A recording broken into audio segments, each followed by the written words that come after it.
तर IIT खातीर आमी अजून प्रपोज केल्ल्यो 2 सायट आसात आनी एट द फायनल स्टेज आसात. सो IIT नक्कीच हातून भितर 1-3 म्हयन्यां भितर आमकां कळटलें की even not 3 months immediately we will come to no.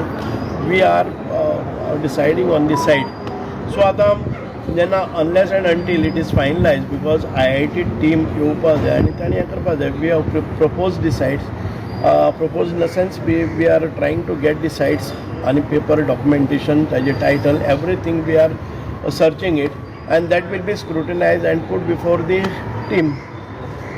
तांचे IIT सिलेक्शन टीम IIT सायट सिलेक्शन टीम येतली, ती पळयतली, ताचे सॅम्पल्स व्हरतली आनी ताची एरिया पळयतली आनी ताच्या नंतर एक फावटी तांणी कन्फर्म केले नंतर we will declare the site on which the IIT is going to happen. So sir, जितलो लँड आसलो तो हय तितलो आसा. 2 प्लेसीचेर आमकां लँड तितलो आसा and which is we feel that it is suitable.